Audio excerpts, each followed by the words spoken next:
With a spark and a flash, I ignite. Ampamine here, coming at you with some Payday 2. Now, as I want to say, we're doing things a little differently this time. Things are modeled much more closely after my vlogs, where the gameplay footage is basically just running in the background. I'm not doing any commentary, whether live or post, on the gameplay footage. It's basically just something very nice to watch or pay attention to as you listen to me yammer. Now, there are a few things that I would like to speak, just to the public at large about Payday 2. It's, as I stated in one of the episodes where I was doing live commentary, I have been playing it in my own spare time quite a bit lately, and I took a break from playing Payday 2 for quite some time.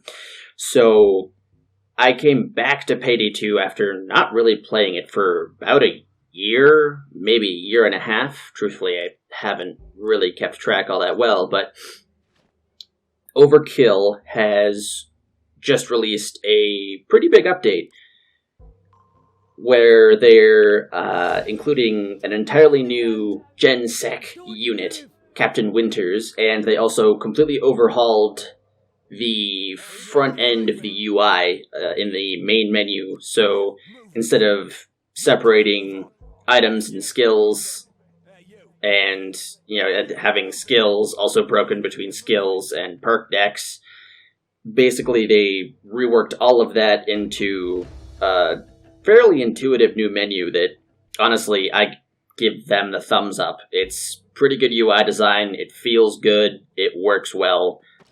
Awesome. Good job, Overkill. More like this. This is good. Awesome. Great. As for Captain Winters, I have, more to say about him. Honestly, in short, it's pretty much the same as the UI changes. The addition of Captain Winters is overall pretty great, I'm gonna say. And it's not something that I necessarily say lightly, because, slapping the sticker of approval on everything, like, yeah, woohoo, you did something, awesome. Nah, I try not to do that. It's, honestly, it's something that I think freshens things, not an incredible amount, but returning to some of the old heists that I've been running since Payday 2 came out is, with the addition of Winters, it feels a little bit fresher. It doesn't completely revitalize things, I'll admit, but it does help things feel a bit different. And that's really, really nice to find when, again, like I said, it's when you've been playing the same heists since this game came out, it can get kind of old, so I will take any sort of refreshment that I can possibly get. The general strategy behind him is something that I like. Basically, Captain Winters forces the heister's hands. So either you go into what's usually a pretty remote area of the map and deal with them, and his veritable army of super shields. I honestly don't know what they're actually called, but they're very, very vastly upgraded shield units with larger shields and a ton more health. So he camps out in fairly remote corner of the map, and either you have to go out there and kill him, well, quote, kill, unquote, or you let him slowly stack up a damage-resistant bonus to every single law enforcer on the entire map. And this bonus will stack all the way up to 50% after about a minute, I believe. So every single law enforcer gets a 50% damage reduction while Captain Winters is alive. Additionally, any assault wave that starts or is in progress when he arrives will not end until he's dead. So if you have team members that are in custody, then you have to go kill him before the wave will end, and you can trade a hostage for one of your team members back. And truthfully, I like this. It's pretty much, it tries to counter the hole up sort of strategy, where heisters will just create a murder hallway and camp the hell out of it until whatever objective they're trying to accomplish is complete. And while I'm all for good tactics, that's awesome if people want to try and, make tactically sound decisions like that. That's awesome. But camping the same spot for 15 minutes at a time isn't all that interesting either. So I think that occasionally forcing the players out of their bunkers, so to speak, and having them travel across the map in what's almost guaranteed to be an assault wave. I believe it is guaranteed to be an assault wave, but I don't know enough to make a statement of which that with any amount of assurance or guarantees behind it. But it's practically guaranteed to be an assault wave. You have to travel across the map and go kill this guy with thousands and thousands and thousands of health and a bunch of shield units surrounding him. So it's something to mix things up, keep things interesting, and get heisters out of their fortifications. Which is nice. Again, it keeps things a little bit fresher, keeps things moving, keeps things very action-oriented, which I think in a game like this is really, really important. Keeping the action rolling on a very consistent basis, pretty much the number one priority, because that's where almost all, if not all, of the fun comes from. So you've got Captain Winters, and his interplay and balance is pretty cool, honestly. I think Overkill thought this one out pretty well. It can create some really, really tough situations, and I do not by any means intend that to be interpreted in a bad way. But it can make some very tough situations. For example, when Winters spawns and there are 2 or 3 bulldozers on the map who are winding their way over to where you and your team are, because a 50% damage reduction from every possible damage source stacked on top of a bulldozer with thousands upon thousands upon thousands of hit points is pretty difficult to deal with. And that's something that I really like. It creates more varied situations. It creates situations that aren't usual. They're not the norm. You have to learn and adapt and change things up based on whether or not Winters is there. And again, more variety, more fun. It's pretty much a guaranteed relationship, I would say. This might be an opinion, and hey, this is an opinion piece basically, but I would say that, hey, more variety is pretty much an absolute guarantee that it'll make things more fun.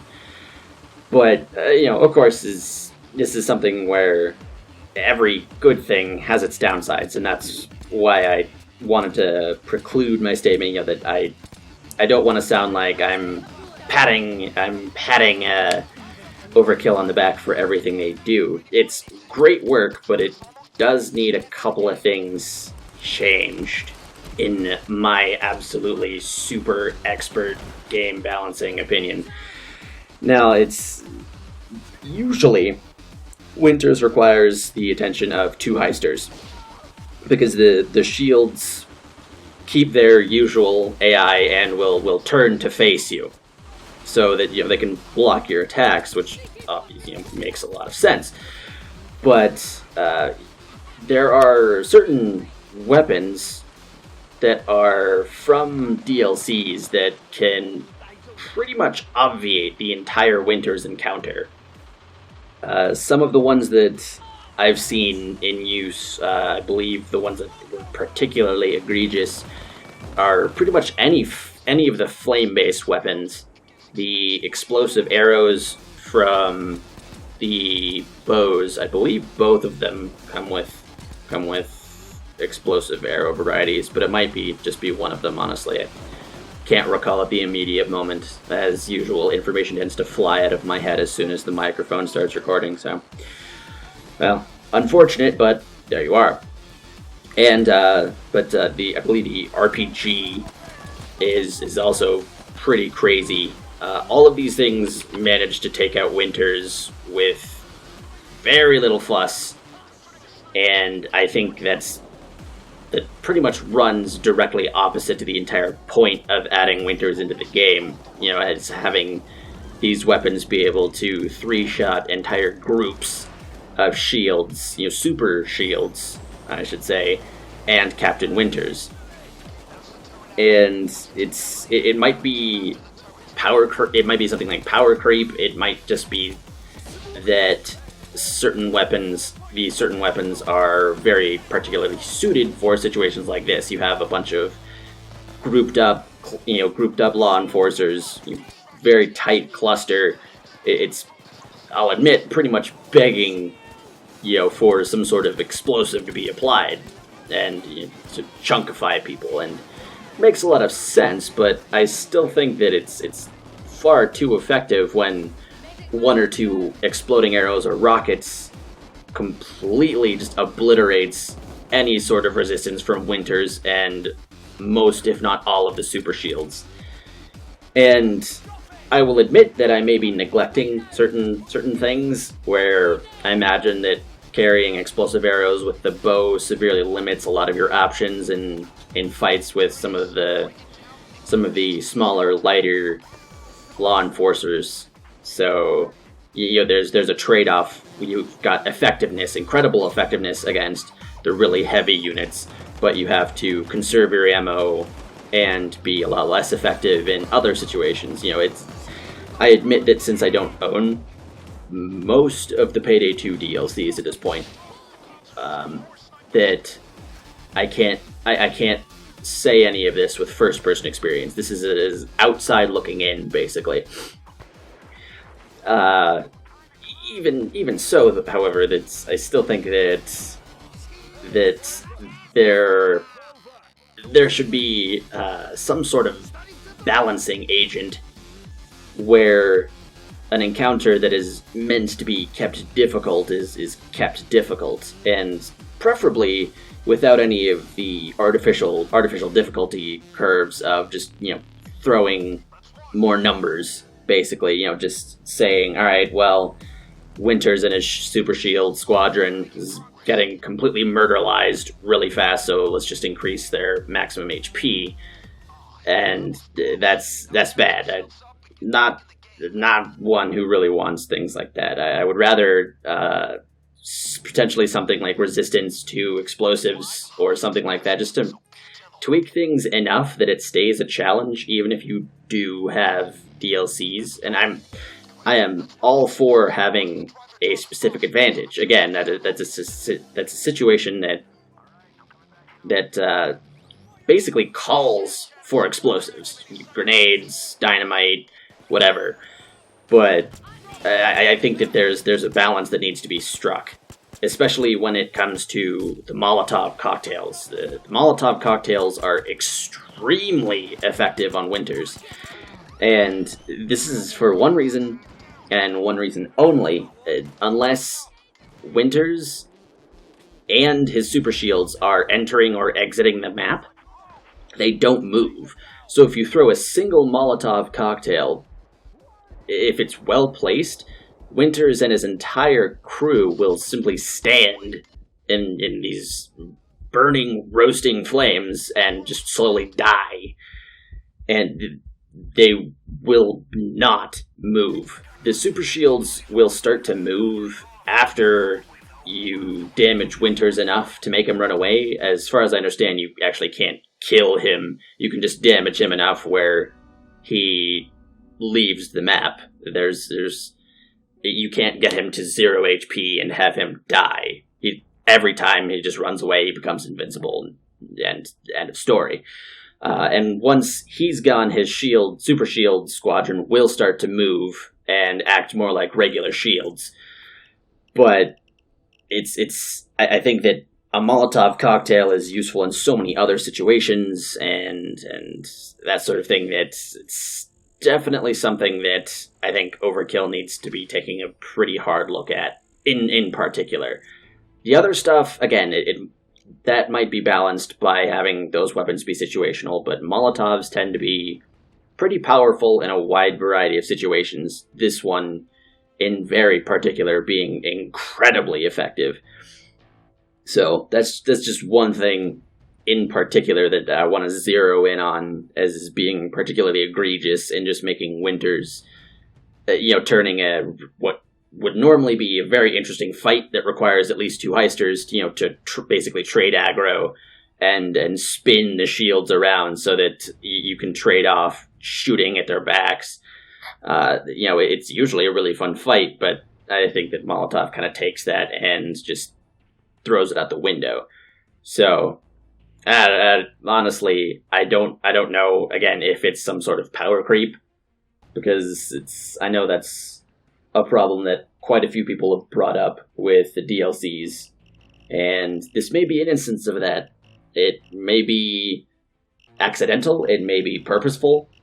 Honestly, I can't even begin to say whether or not it's purposeful, because I'm sure that quite a few people are looking at that sort of thing and immediately jumping on Overkill and saying it's because they need people to buy more DLC. At this point, they have absolutely made their money from that they have invested time-wise and actual capital-wise into Payday 2. They've gotten that back many, many, many, many, many times over. So I doubt it's really evil corporation type thing that's driving this sort of thing.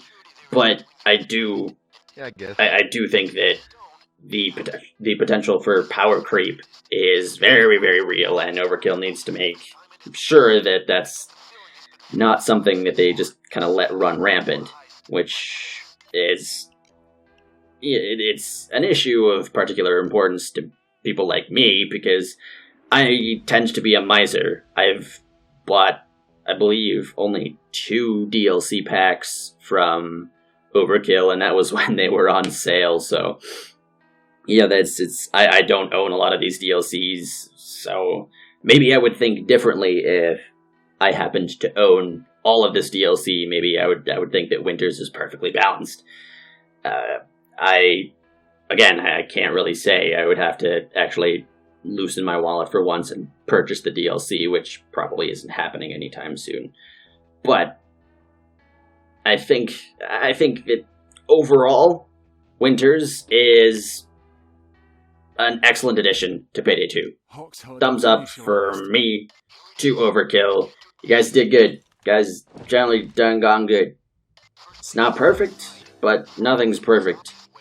Especially when I look at it. Critique is a habit. It is a big habit of mine.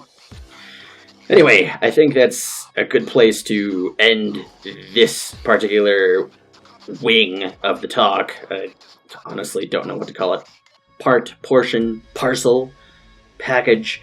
But I have left what probably is the most polarizing and exciting piece for the next episode of this talk. And I think that'll be it. Alright. Thank you all very much for watching. In this case, I suppose more listening than watching, but as always, I appreciate it. This has been me, Ampamine, coming at you with some Payday 2. And I will catch all of you on the flip side.